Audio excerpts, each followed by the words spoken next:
इन्होंने बुला के सब चैनल्स को कहा कि खबरदार कोई रिपोर्टिंग नहीं होगी, और अतीक अहमद का केस हो गया और उसको 10 दिन तक हेडलाइन। मैंने वो देखा, मैंने अपनी बहन से कहा कि ये जो आपने पुलवामा की बात की है, इसके कारण ये किया गया है, हाँ, टोटल डिस्ट्रैक्ट करने के लिए। मैंने नोटिस किया जब आपने पुलवामा की बात की तो ये सब डर गए थे, लेकिन अतीक अहमद ने उसको 10 दिन तक खत्म कर दिया, ओवरशैडो कर दिया। बिल्कुल।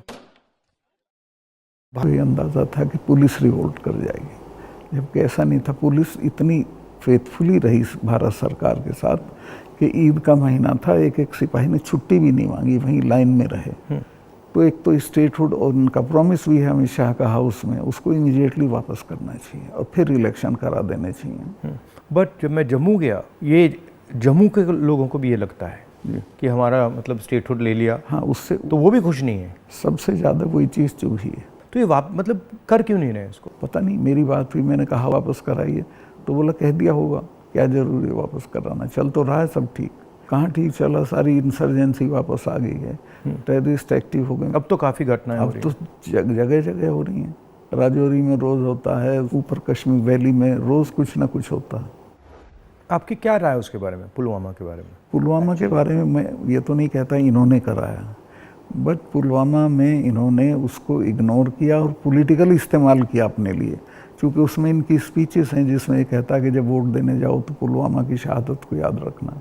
जैसे ही मैंने पुलवामा के बारे में सुना, मुझे पता लगा कि हमारे जो शहीद हैं एयरपोर्ट आ रहे हैं जी, तो मैं सीधा एयरपोर्ट गया। हमारी सिक्योरिटी वालों ने मुझे कहा कि नहीं नहीं नहीं आप मत जाइए, मगर मैंने कहा मैं जा रहा हूँ, तो मैं एयरपोर्ट में चला गया। और एयरपोर्ट में उस टाइम मुझे कमरे में बंद कर दिया और मुझे कहा कि देखिए आप कमरे से नहीं निकल सकते। मैंने कहा मतलब?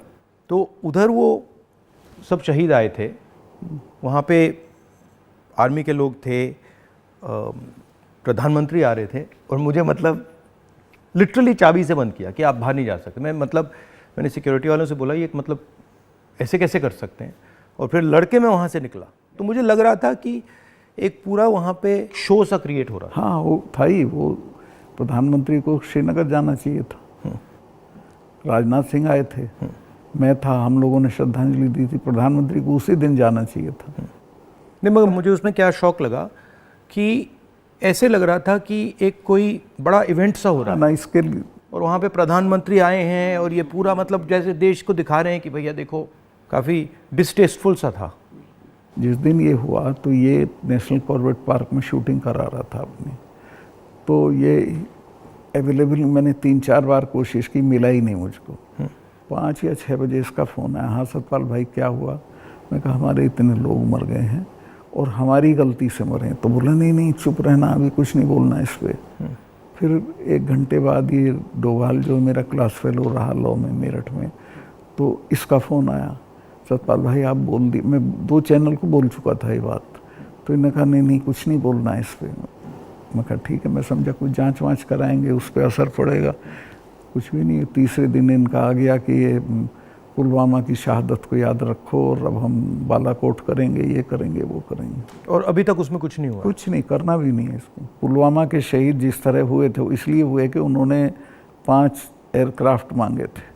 अगर वो मेरे से मांग लेते तो मैं इमीडिएटली कर देता। मैं तो वहाँ स्टूडेंट्स जब जम्मू में फंस जाते थे बर्फ में, उनको एयरक्राफ्ट से, क्योंकि दिल्ली में एयरक्राफ्ट इमीडिएटली मिलता है किराए पे। 4 महीने तक एप्लीकेशन उनकी पड़ी रही होम मिनिस्ट्री में, और 4 महीने बाद वो खारिज कर दी कि नहीं देंगे।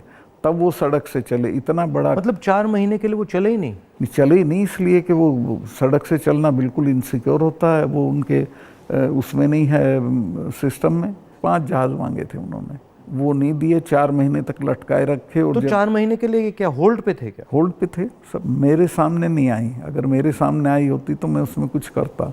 That was between CRP and home ministry. लेकिन ये थी कि अटैक हो सकता है। इसके अलावा वो जो गाड़ी टकराई थी वो 10 दिन से घूम रही थी वहाँ, पूरा आप समझिए कि भरी हुई विस्फोटक से। वो कैसे, मतलब इतना एक्सप्लोसिवली कैसे, मतलब ऐसे घूम रही थी? सिस्टम नहीं था ठीक से। और जब मैं गया हूँ फिर पुलवामा होने के बाद, तो जो 10 किलोमीटर का स्ट्रेच है उसमें लगभग 8-10 लिंक रोड मिलती हैं, एक भी सैनिटाइज नहीं थी उस दिन। बल्कि हम तो जब अपनी पुलिस को भेजते थे कश्मीर की, तो पूरी रोड पे सिविल ट्रैफिक बिल्कुल रोक देते थे, सैनिटाइज कर देते थे, तब भेजते थे। ना हाईवे सैनिटाइज था, ना वो लिंक रोड। और लिंक रोड जहाँ हाईवे में मिलती है, वहाँ रिवाज ये है कि वहाँ एक जिप्सी खड़ी होनी चाहिए जो उसे रोक दे कि नहीं भैया काफिला चला जाए सीआरपी का, तब जाना। ब्लॉक कर कुछ नहीं था, there was nothing like that. तो जब आप वहाँ गए, जैसे पॉलिटिक्स में हम ऐसी घटनाओं में जाते हैं, तो जब हम कहीं पहले पहुँचते हैं, कोई माइंड में कोई फीलिंग आती है, तो इसमें आपकी क्या फीलिंग आई थी जब आप पहली बार वहाँ गए? आप मेरा यकीन करेंगे, आई वॉज इन टीयर्स। और मैंने इसको फ़ोन किया, मुझे नहीं मिला। जब 5 बजे मेरी बात हुई तो मैंने कहा हमारी गलती से हुआ ये। तो बोला नहीं नहीं, इस पे आपको चुप रहना है। मैं चाहता था कि कुछ सर इसमें कटने चाहिए जिनकी जिम्मेवारी थी, कुछ भी नहीं। किसी का नहीं, कुछ नहीं हुआ। उसको इलेक्शन के लिए यूज़ करना चाहते थे कि ये पाकिस्तान ने किया, हमारे जवान मारे और अब हम हराएंगे। भारत जोड़ो यात्रा में हम वहीं से निकले, एक्चुअली साइट से निकले, पुलवामा से। तो मुझे ये लग रहा था कि जो आपने बोला कि ऐसी जगह पे, स्ट्रेटेजिक जगह पे इतना एक्सप्लोसिव कहाँ से आ गया, कैसे आया, वो मेरे दिमाग में क्वेश्चन था। सारा पाकिस्तान से आया था, बट इतना 600-300 किलो। हाँ, ये बॉर्डर तो हमारा पोरस है, और ये इतना एक्सप्लोसिव इंडिजिनसली प्रोक्योर करते तो वो बात फैल जाती। ये 10-12 क्विंटल तो आया हुआ था, उसमें से ये गाड़ी पूरी भरी थी एक्सप्लोसिव से। और बताया मुझे जब मैं गया कि साहब ये तो 10-12 दिन से घूम रही थी गाड़ी। जो गाड़ी चला रहा था उसका भी, मालिक का, दोनों का टेररिस्ट रिकॉर्ड था। दोनों कई बार गिरफ्तार हो लिए थे, फिर छूट गए थे, फिर गिरफ्तार हुए थे, फिर छूट गए थे। अच्छा, तो उन पे कोई निगाह नहीं थी इंटेलिजेंस एजेंसीज की।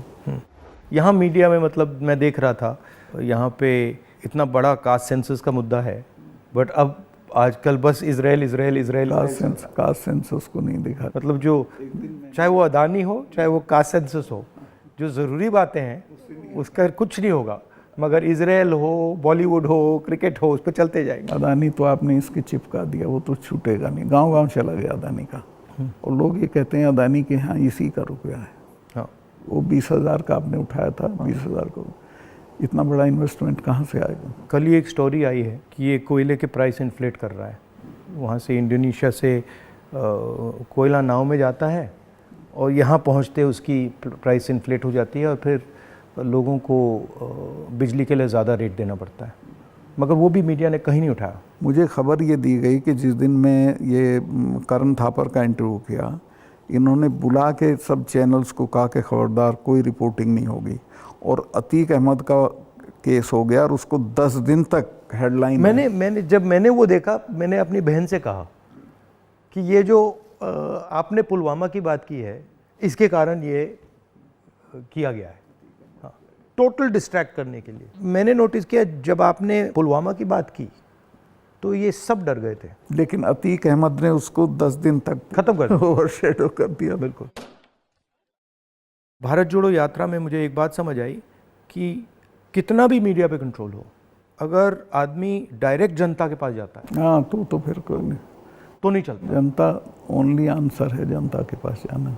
और अगर आप जनता के पास जाते हैं तो बहुत जल्दी